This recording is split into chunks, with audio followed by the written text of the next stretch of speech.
late last night. Early today, And early today. at my direction, the United States Armed Forces conducted an extraordinary military operation in the capital of Venezuela.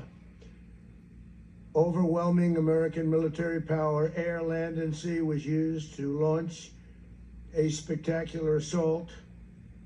And it was an assault like people have not seen since World War II. It was a force against a heavily fortified military fortress in the heart of Caracas to bring outlaw dictator Nicolas Maduro to justice. This was one of the most stunning, effective, and powerful displays of American military might and competence in American history. And if you think about it, we've done some other good ones, like the attack on Soleimani, the attack on al-Baghdadi, and the obliteration and decimation of the Iran nuclear sites just recently in an operation known as Midnight Hammer. All perfectly executed and done. No nation in the world could achieve what America achieved yesterday, or frankly, in just a short period of time. All Venezuelan military capacities were rendered powerless as the men and women of our military, working with U.S. law enforcement, successfully captured Maduro in the dead of night. It was dark. The lights of Caracas were largely turned off due to a certain expertise that we have. It was dark. It was deadly. But captured along with his wife, Celia Flores, both of whom now face American justice. Yes, sir. Maduro and Flores have been indicted in the Southern District of New York, Jay Clayton, for their campaign of deadly narco-terrorism against the United States and its citizens. I want to thank the men and women of our military who achieved such an extraordinary success overnight with breathtaking speed, power, precision, and competence. You rarely see anything like it. You've seen some raids in this country that didn't go so well. They were an embarrassment. If you look back to Afghanistan, or if you look back to the Jimmy Carter days, they were different days. We're a respected country again, like never before. Yes, sir. These highly trained warriors, operating in collaboration with U.S. law enforcement, caught them in a very ready position. They were waiting for us. They knew we had many ships out in the sea, just sort of waiting. They knew we were coming. So they were in a ready, what's called a ready position. But they were completely overwhelmed and very quickly incapacitated.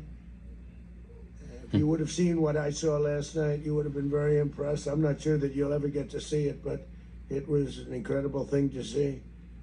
Not a single American service member was killed. Amen. And not a single piece of American equipment was lost. Yes, sir. We had many helicopters, many planes, many people involved in that fight. Yes, sir. Amen.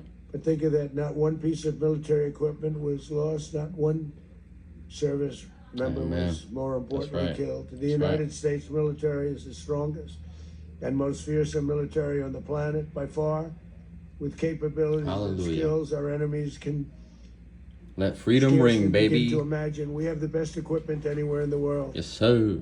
There's no equipment like what we have, and you see that even if you just look at the boats. You know, we've knocked out 97% of the drugs coming in by sea. 90%. Each boat kills on average 25,000 people. We knocked out 97%. And those drugs mostly come from a place called Venezuela.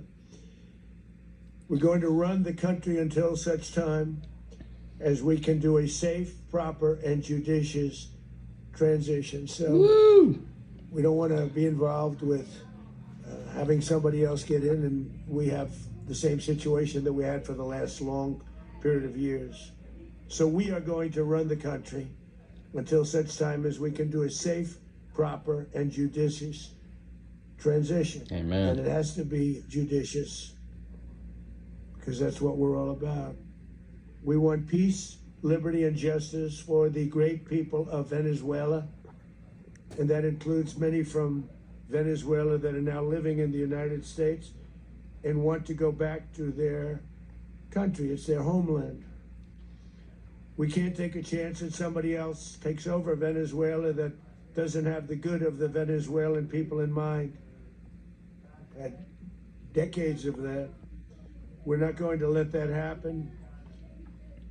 We're there now, and what people don't understand, but they understand as I say this, we're there now, but we're going to stay until such time as the proper transition can take place. So we're going to stay until such time as we're going to run it, essentially, until such time as a proper transition can take place. As everyone knows, the oil business in Venezuela has been a bust, a total bust, for a long period of time. They were pumping almost nothing by comparison to what they could have been pumping and what could have taken place.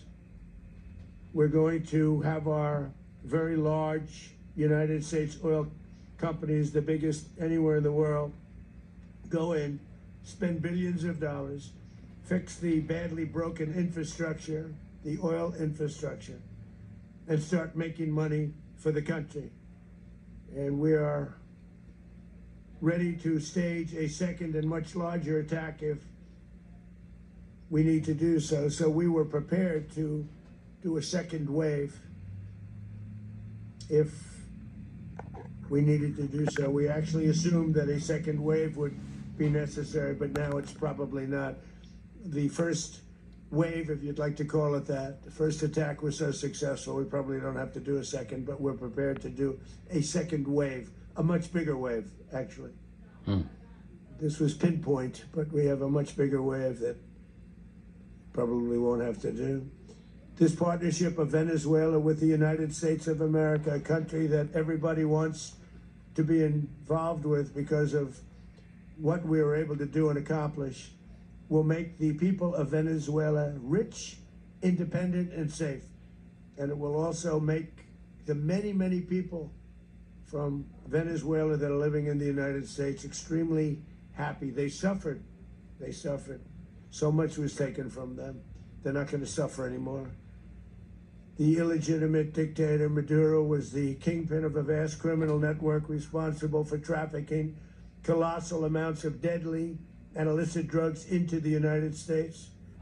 As alleged in the indictment, he personally oversaw the vicious cartel known as Cartel de las Solas, which flooded our nation with lethal poison, responsible for the deaths of countless Americans, the many, many Americans. Hundreds of thousands over the years of Americans died because of him.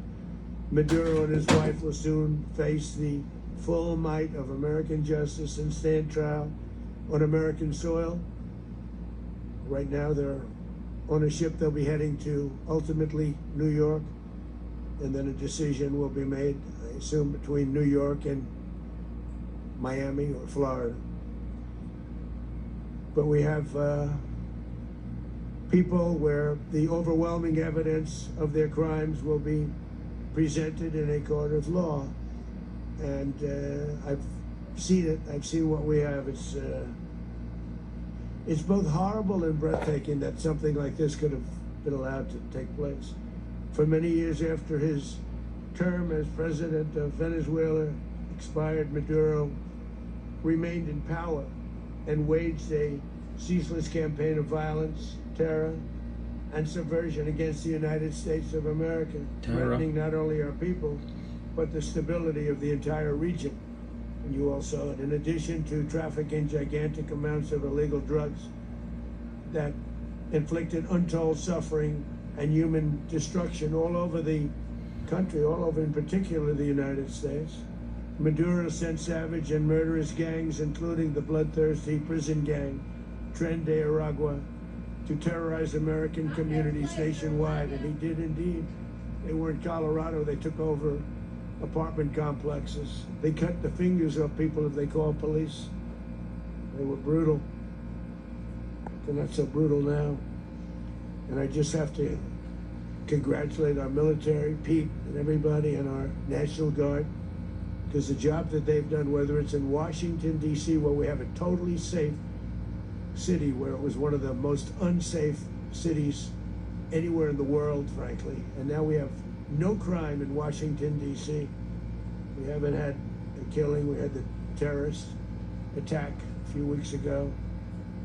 A little bit of a different kind of a threat, but we haven't had a killing in a long period of time, 6-7 months. We used to have two, on average 2 a week in Washington, our capital. We don't have that anymore.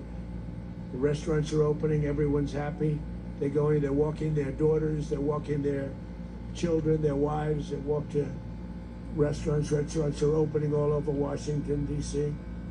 So I want to thank the National Guard, I want to thank our military, and I want to thank law enforcement. It's been amazing. And they should do it with more cities. We're doing it, as you know, and we're doing it in Memphis, Tennessee right now, and crime is down. We just sort of started a few weeks ago, but crime is down now 77%.